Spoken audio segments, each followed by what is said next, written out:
신약성경 221페이지 정도에 있습니다.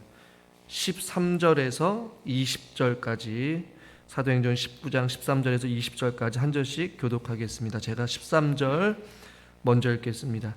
이에 돌아다니며 마수라는 어떤 유대인들이 시험 삼아 악기 들린 자들에게 주 예수의 이름을 불러 말하되 내가 바울이 전파하는 예수를 의지하여 너희에게 명하노라 하더라.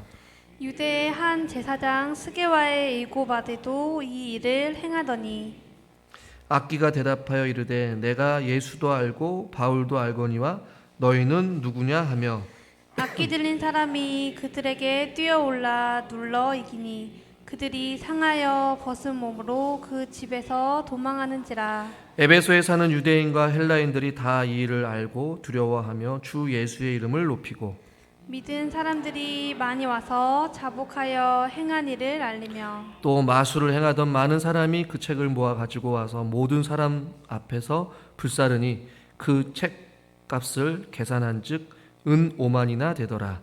이와 같이 주의 말씀이 힘이 있어 흥왕하여 세력을 얻으리라. 아멘. 수협에 나오신 여러분들 환영하고 축복합니다. 과거에 이제 가끔 이제 신방을 다니다 보면 병원에 가서 믿지 않는 가족 구성원들 혹은 부모님들을 만나고 기도를 할 때가 있습니다.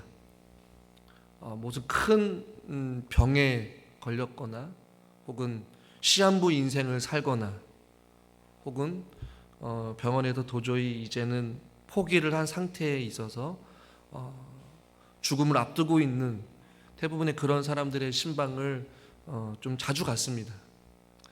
그럴 때마다 자녀분들이나 혹은 신발 같이 갔던 분들을 항상 이야기를 해보면 늘 그 부모님들이나 환자들을 향하여서 아픈 사람들을 향하여서 죽음을 앞두고 있고 마지막까지 그리스도의 복음을 전하려고 애쓰는 사람들이 있어요.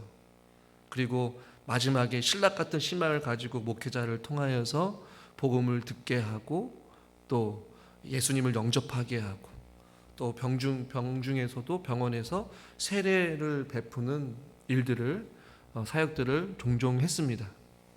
그 가운데 어떤 분들은 자녀분들이 그렇게 예수 믿으라고 했는데 듣지 않고 살다가 죽음을 앞두고 죽음 앞에 두려우니까 뭐라도 잡고 싶은 거예요. 신락 같은 희망으로. 근데 죽기 직전까지도 그 말씀을 계속해서 자녀분들이 읽어주고 기도해주고 엄마 예수님의 이름으로 기도해봐. 아멘 좀 해봐. 하나님이 나의 구원자, 예수님이 나의 구원자이라고 고백하보라고 하면 끝까지 안 하신 분들이 있어요. 제가 가도 기도를 하고 어르신 마지막에 아멘을 하셔야 됩니다. 예수님을 영접하셔야 됩니다. 그래야 천국 갑니다. 예수님이 나의 구원자이십니다. 라고 하는데 입을 꼭 다물고 있어요. 나의 아버지는 돌아가셨는데 왜 하나님이 나의 아버지시냐고 그런 이야기를 하는 경우들을 종종 보게 됐어요. 그러나 또 어떤 분들은 복음의 놀라운 역사 가운데 자녀분들이 열심히 기도하고 목회자를 불러요. 그리고 말씀을 전하고 기도를 할 때 눈물을 흘리면서 자기 입에서 아멘, 아멘 하는 거예요. 아멘의 뜻도 모르면서. 자녀가 아멘 해야 구원 얻는다고 하니까 아멘을 한단 말이죠. 이 아멘, 하나님 아버지, 예수 그리스도의 이름, 이러한 표현들이 여러분 쉽게 나올 것 같지만 하나님을 잘 모르는 사람들한테는 그 말이 쉽게 나오질 않아요. 이해가 안 되는 거예요. 일평생을 살아오면서 자기에게 아버지는 자기를 낳아준 부모, 아버지밖에 없는데 하나님을 아버지라고 부르라고 하니까 이해가 안 되는 것이고 예수 그리스도의 이름으로 기도를 해? 아멘이 무슨 뜻이야? 입에서 선뜻 안 나와요. 왜 예수님이 나의 죄를 위해 돌아가셨지? 이해가 안 되는 것이죠. 그러나 성령의 역사 가운데 말씀이 선포되어지고 나면 신비로운 일들이 눈앞에서 펼쳐지게 되는 것이죠. 눈물을 흘리고 회개하고 꿈에서든지 환상 중에서든지 하나님께서는 결국에는 죽음 직전에 있는 누군가를 향해서도 구원의 은혜를 베풀고 그들의 입술을 통하여서 예수 그리스도의 이름으로 구원받고, 할렐루야, 그 예수 그리스도의 이름으로 그 사람이 기도하게 된다는 것이. 그러나 끝까지 예수 그리스도라는 이름이 입에 붙지 않는 거예요. 나오지 않는 거예요. 근데 오늘 우리가 읽은 본문은요, 이 말씀이 선포되어지고 나서 바울이 두란노 서원에서 2년 동안 하나님의 말씀을 전했을 때에 많은 사람들이 말씀을 듣고 은혜를 받았어요. 그러자 바울이 원하지도 않았지만, 바울이 기대하지도 않았지만 그의 손수건이나 앞치마를 가져다가 병든 사람한테 얹으면 그 병이 낫기도 하고 악기도 떠나가게 되었어요. 근데 그것으로 오늘 본문은 끝나지 않아요. 그 앞에 또 다양한 사건들이 펼쳐지게 되는데, 오늘 우리가 읽는 이 본문에서 13절에 보니까 마수라는 어떤 유대인들이 나오고 있습니다. 이 마수라는 사람들은 어떻게 보면 오늘날로 표현하면 무당이에요. 무당. 돈벌이가 되는 곳에 찾아가서 어떤 주문을 외우고 또한 어떠한 정죄를 봐주고 그들에게 어떤 행복을 빌어주는 어떠한 그런 무당과 같은, 오늘날에는 무당이 한 곳에 있지만 이 당시에는 많은 사람들이 돌아다니면서 사람들에게 이야기를 하고 돈벌이가 되는 곳에 찾아가서 주문을 외우고 그들에게 축복을 해주는 그런 이야기를 했단 말입니다. 근데 보니까 바울이라는 사람이 말씀을 전하니까 사람들이 막 구름대같이 몰려오고 그를 통하여서 병이 나음을 입는다는 말이에요. 악기도 떠나가는 거예요. 아, 신통방통하다. 그러니까 유대의 한 제사장 스게와의 7 아들들도 그것을 보고 따라하는 것이에요. 오늘 13절에 보니까 유대인들이 시험 삼아 악기 들린 자들에게 주 예수의 이름을 불러 말하되 내가 바울이 전파하는 예수를 의지하여 너희에게 명하노라 하더라 라고 말씀하고 있어요. 뭔가 바울이 이야기한 그 예수 그리스도의 이름으로 주문을 외우면, 오늘 본문에 보니까 시험 삼아 악기를 들린 자들에게 이야기했다라고 말하고 있어요. 그리고 여러분이 읽은 성경에 시험 삼아에 조그맣게 2번으로 되어 있고 망령되이라고 말씀하고 있어요. 그리고 명한 것이에요. 시험 삼아서 혹은 장난 삼아서 혹은 그 능력의 이름이 있는지 없는지를 확인하기 위하여서 그 이름을 사용한 것이죠. 단순히 돈벌이를 위하여서 주문을 삼아 귀신을 다루려고 시도해 본 거예요. 이거는 예수님과 바울이 예수 그리스도의 이름으로 명한 것과는 차원이 다른 행동인 것이죠. 여러분, 예수님은 귀신을 쫓아내실 때에 뭐라고 말씀하십니까? 나가라! 라고 명령하세요. 그리고 그 귀신들은 그 예수님의 말씀에 굴복했습니다. 바울 역시도 사도행전 16장 18절 말씀에 보니까 이같이 여러 날을 하는지라 바울이 심히 괴로워하여 돌이켜 그 귀신에게 이르되 예수 그리스도의 이름으로 내가 내게 명하노니 그에게서 나오라 하니 귀신이 즉시 나오니라. 할렐루야. 예수님께서 나가라고 명령하신 그 예수 그리스도의 이름, 바울이 말한 예수 그리스도의 이름은 내가 명하노니, 이 모든 것은 명령형이에요. 그런데 오늘 우리가 읽은 이 마술사들이 시험 삼아서 악기 들린 자들에게 주 예수의 이름을 불러서 너희에게 명하노라 라고 했던 이 말씀은 탄원하다라는 의미를 가지고 있어요. 그러니까 즉 나가달라고 부탁을 한 거예요. 그러니까 표현이 좀 달라요. 예수님과 바울은 담대하게 그 예수 그리스도의 이름으로 사단에게, 귀신 들린 자들에게 나가라 라고 명령을 했어요. 그리고 귀신들은 그 예수님의 말씀에 굴복했어요. 그런데 이 마술사들은 예수 그리스도가 누구인지 몰라요. 그러나 바울이 행한 것을 보고 시험 삼아서 따라해 보는 거예요. 돈벌이가 될지 안 될지를 확인하기 위해서. 그래서 그 귀신 들린 사람들에게 나가주세요 라고 이렇게 부탁의 어조로 이야기를 한 것이죠. 차원이 다른 거예요.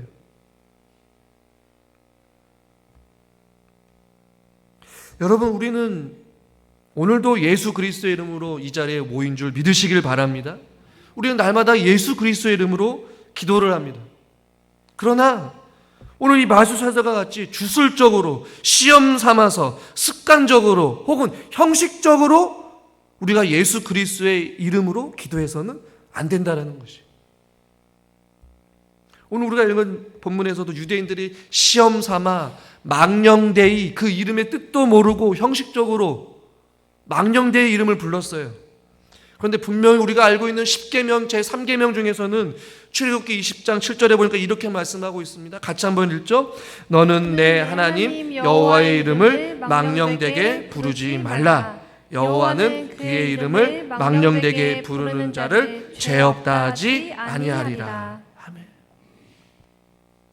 망령되이 부르기 때문에 망령되이 부르지 말라라고 10계명의 세 번째로 이렇게 넣은 거예요. 믿음 없이 예수 그리스도의 이름으로 기도하면 이 마술사들과 별 차이가 없다는 것이죠.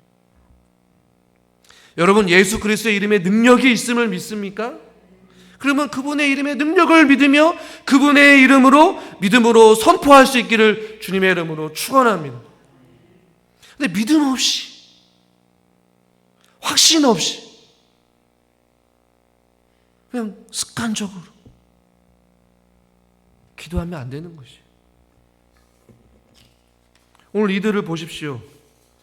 그 믿음 없이 시험 삼아서 망령되이 여호와의 이름을, 예수 그리스도의 이름을 부를 때에 오늘 본문에 보니까 뭐라고 말씀하신 줄 아십니까? 15절 악기가 대답을 합니다. 같이 한번 읽죠. 악기가 대답하여 이르되 내가 예수도 알고 바울도 알거니와 너희는 누구냐 하며. 아멘. 너희는 누구냐라는 것이. 악기가 대답을 해요. 황당한 거죠. 악기 입장에서. 예수도 알아요. 바울도 알아요.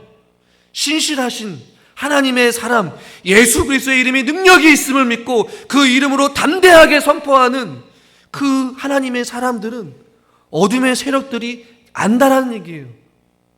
그런데 너희는 누구냐라는 것이.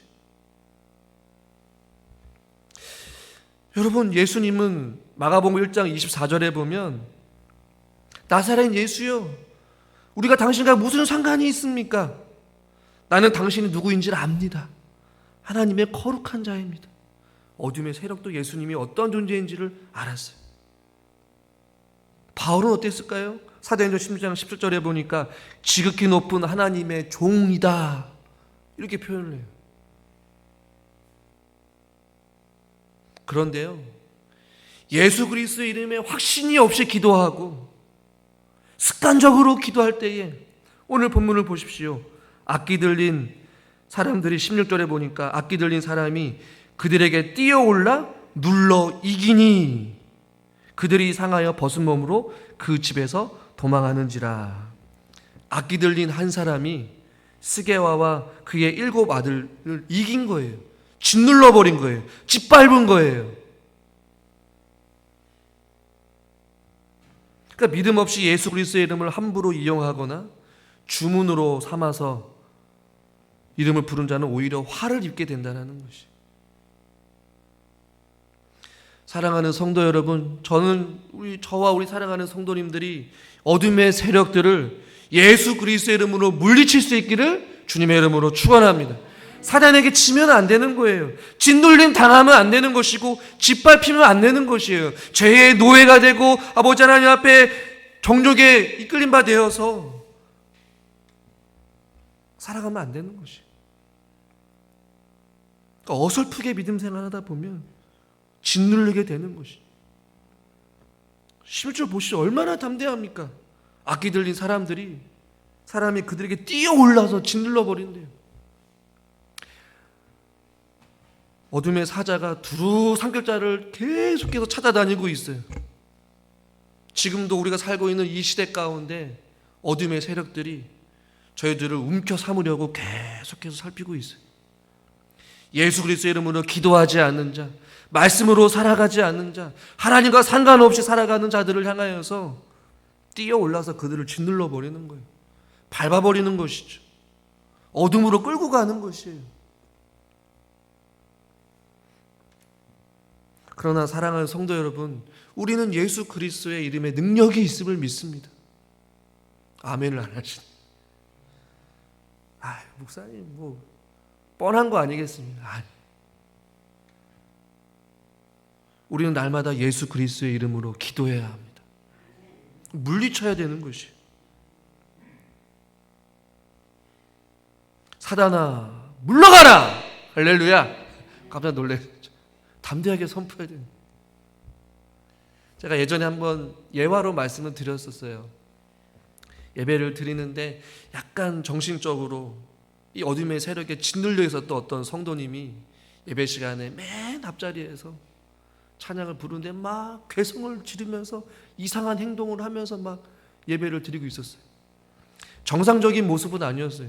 앞에 있는 권사님들이 다 무서워가지고 그 자리를 좀 비워두고 다 이렇게 움츠리고 있었어요. 길을 돌아보면서 빨리 부격자들이 왔으면 좋겠다는 것이죠. 근데 부격자들도 가려고 하지 않아요. 왜냐하면 그 사람이 정상적인 사람으로 보이지 않았고 막 괴성을 지르면서 막 뛰어다니면서 막 있었기 때문에 무서운 것이죠. 저는 좀 어렸을 때부터 어떤 약간 그런 분들을 좀 많이 봤어요. 조용히 가서 그 사람 옆에 앉아가지고 같이 예배를 드리면서 기도했어요. 예수 그리스도의 이름으로 저 사람을 짓누르고 있는 그 어둠의 세력들은 떠나가게 해주시고 예배를 방해되지 않도록. 참참하더라고요. 여러분, 우리가 환난과 어려움 가운데서도 예수님을 믿는다라고 하지만 예수 그리스도의 이름으로 기도하지 않는 우리들의 연약한 모습들이 있다는 것이죠. 여러분, 예수 그리스도 안에 해답이 있는 줄 여러분 믿으십니까? 우리 인생의 답이 거기에 있어요. 그럼 우리는 예수 그리스도의 이름으로 기도해야 되는 것이에요.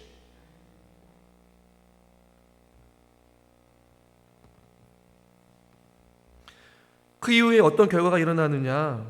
소문이 나는 거예요. 예수 그리스도의 이름으로 주문 삼아서 했던 그 마술사들이 그 귀신 들린, 악기 들린 사람으로부터 눌러 이기게 되고 상하게 돼서 벗은 몸으로 그 집에로 도망쳤다는 소문이 나기 시작한 거예요. 예수 그리스도의 이름을 함부로 사용해서는 안 되는구나. 17절에 그래서 이런 일들이 일어나게 됩니다. 우리 17절 말씀을 같이 한번 읽어보죠. 에베소에 사는 유대인과 헬라인들이 다 이 일을 알고 두려워하며 주 예수의 이름을 높이고. 아멘. 근데 약간 좀 본문에 좀 빠진 내용이 원문과 좀 다른 성경에는 있는데요. 에베소에 사는 유대인과 헬라인들이 다 이 일을 알고 두려워하며 그 사이에 그 위험에 눌려서 주 예수의 이름을 높였다. 이렇게 해석을 해요. 그러니까 그 위험에 눌려서, 어떤 위험입니까? 예수 그리스도의 그 이름의 위험에 눌려서 많은 사람들이 그 일을 보고 나서 주 예수의 이름을 높여드렸다. 할렐루야. 누구는 그 예수의 이름을 악용하였어요. 망령되이 불렸어요. 그들의 어떤 생계를 위하여서 돈을 벌기 위한 수단으로 예수 그리스도의 이름을 잘못 사용했어요. 그러나 그 사건을 알고 많은 사람들이 그 위험 앞에, 예수의 이름 앞에 무릎을 꿇고 그의 이름을 높였다라는 것이에요. 할렐루야. 왜 그럴까? 그 예수의 이름에 능력이 있음을 그들이 깨달은 것이에요.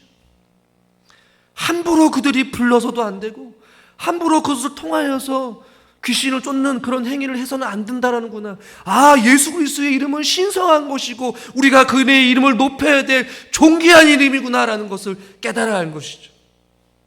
그리고 그 이름 앞에 이름을 높여드리고 18절에 이런 일이 일어나게 됩니다. 18절도 같이 한번 읽죠. 믿은 사람들이 많이 와서 자복하여 행한 이를 알리며. 자복해요. 회개가 일어나게 됩니다. 단순히 이 사건 때문일까요? 저는 이 사건은요, 많은 사람들이 와서 자복하고 회개하는 이 일들은요, 바울이 두란노 서원에서 하나님의 말씀을 가르치는 그 순간부터 일어났다고 저는 봐요.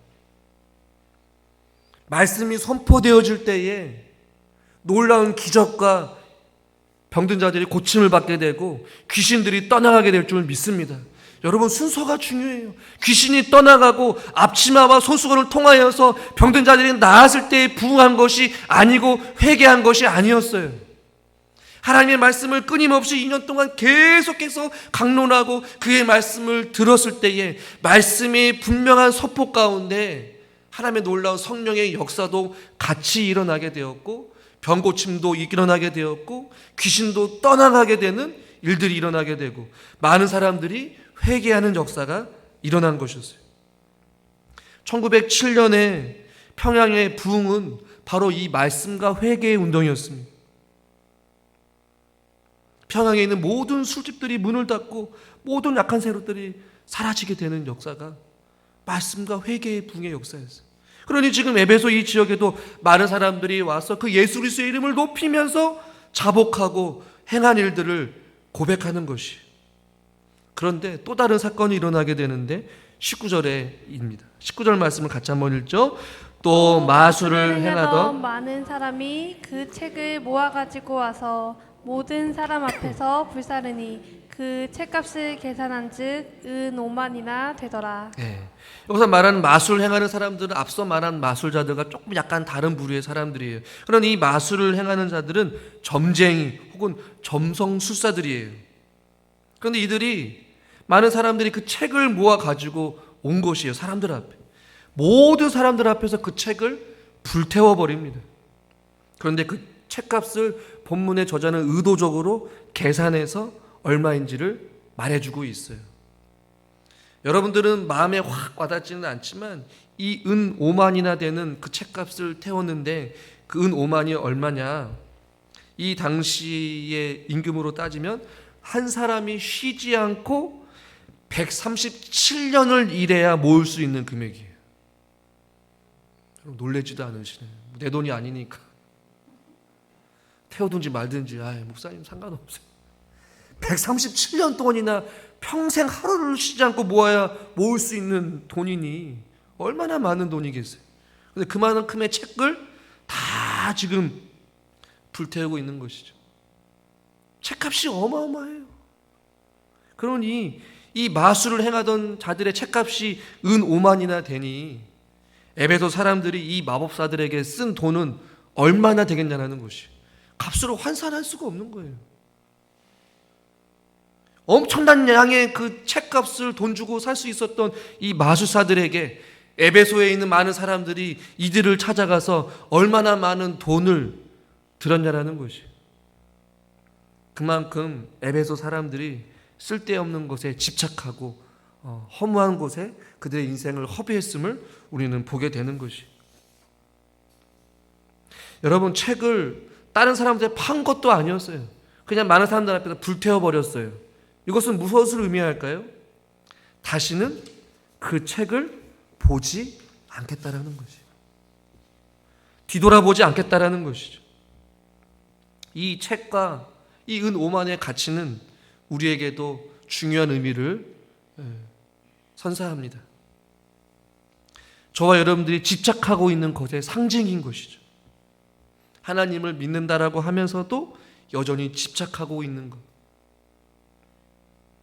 어떤 책에 보니까 집착하면 누군가 길을 잃어버린다 이런 표현이 있더라고요.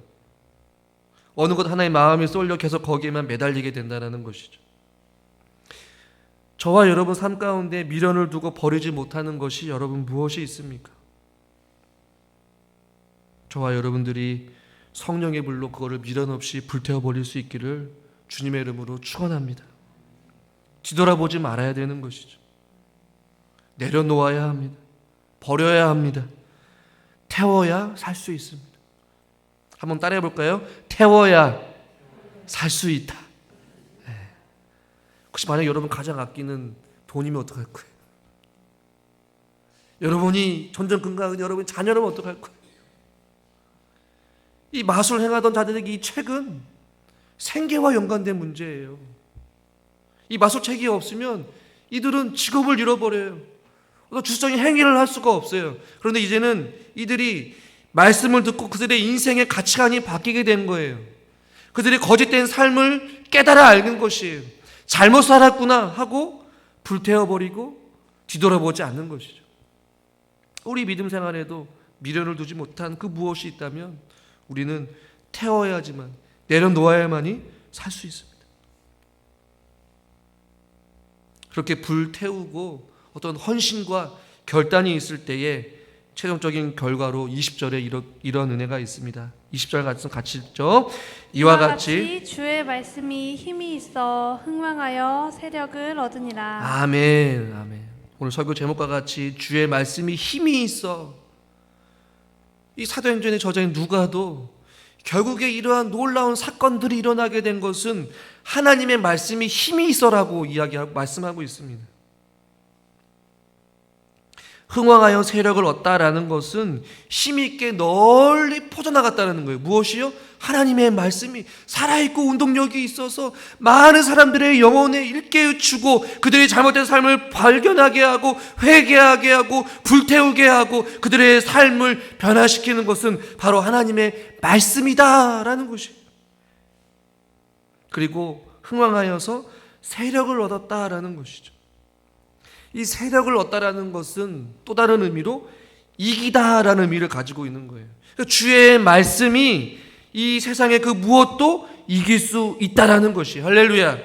반대로 말하면 주의 말씀을 이길 수 있는 것은 이 세상에 아무것도 없다라는 것이에요.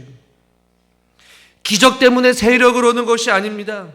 바울 때문에 세력을 얻은 것이 아닙니다.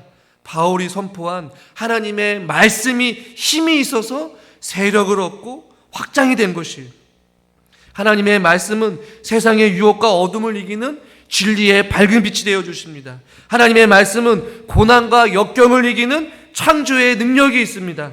하나님의 말씀은 죽음을 이기는 생명이 있습니다. 하나님의 말씀은 병든 자들을 치유하는 치유의 역사가 있습니다. 하나님의 말씀은 어둠의 권세도 물리칠 수 있는 말씀의 권세를 가지고 있는 것이 하나님의 말씀인 것이에요. 그러므로 사랑하는 성도 여러분, 우리가 붙잡아야 될 것, 우리가 신뢰해야 될 것 무엇입니까? 바로 하나님의 말씀입니다. 우리에게 승리를 주시는 것도 하나님의 살아있는 말씀인 것이죠. 말씀으로 충만합시다. 예수 그리스도로 충만합시다. 성령으로 충만하는 저와 여러분 될 수 있기를 주님의 이름으로 축원합니다. 말씀이 힘이 있어 그 말씀을 통하여서 승리케 하신 것처럼 예수님은 이미 이 세상을 이기었노라 라고 말씀합니다. 요한복음 16장 33절 같이 한번 읽겠습니다. 이것을 너희에게 이르는 것은 너희로 내 안에서 평안을 누리게 하려 함이라. 세상에는 너희가 환난을 당하나 담대하라. 내가 세상을 이기었노라. 아멘. 주의 말씀이 힘이 있어 세력을 얻는다라는 것은 주의 말씀을 통하여서 우상 숭배로 가득 차 있는 그 에베소 지역이 주의 말씀으로 세력을 얻고 이긴 것과 같이 예수 그리스도가 이 땅 가운데 오셔서 세상을 이기신 줄 믿으시기를 바랍니다. 그런데 여기서 말하는 내가 세상을 이기었다라는 이 이기다라는 표현에는 정복하다라는 의미가 있어요. 이미 완전히 짓밟아서 정복한 것입니다. 우리 사랑하는 성도님들이 사단에게 짓눌린 바 되어서 정복당하는 것이 아니라 우리가 그들을 정복할 수 있기를 주님의 이름으로 축원합니다. 승리를 넘어서 예수 그리스도가 십자가의 죽으심과 부활하심으로 그 어둠의 세력들을 정복한 것처럼 우리들도 주님 앞에 섰을 때에 우리가 어둠의 세력들을 짓밟고 정복하는 그 순간이 반드시 올 것입니다. 죄와 끝까지 싸우시기를 바랍니다. 사단을 정복하십시오. 말씀의 능력으로 예수 그리스도의 이름으로 담대히 나아가 믿음으로 선포하시고 그 이름으로 날마다 깨어있어 기도하는 사랑하는 성도님들과 제가 될 수 있기를 주님의 이름으로 축원합니다. 하나님 아버지, 하나님의 말씀이 힘이 있어서 말씀을 통하여서 우상 숭배로 가득 차 있었던 마술사들의 수많은 책들을 불태워버리고 또한 귀신들이 쫓겨나게 되고 병든 자들이 고침을 받게 되는 놀라운 역사가 일어나게 된 줄 믿습니다. 오늘도 우리들이 그 말씀의 능력을 힘입고 예수 그리스도의 이름으로 담대히 나아가기를 소망하오니 주여 저희들에게 승리의 삶을 허락하여 주시옵소서. 어둠과 죄악에 짓눌린 바 되어서 우리가 살아가는 것이 아니라 죄악에 끌려서 살아가는 것이 아니라 어둠 가운데 살아가는 것이 아니라 주의 말씀, 생명의 말씀, 진리의 말씀, 소망의 말씀을 부여잡고 담대히 나아가 빛의 자녀들로서 살아갈 수 있는 하나님의 귀한 성도님들 되게 하여 주시옵소서. 말씀으로 충만하기를 원합니다. 성령으로 충만하기를 원합니다. 예수로 충만케 하여 주시옵소서. 예수님의 이름으로 간절히 기도드리옵나이다. 아멘.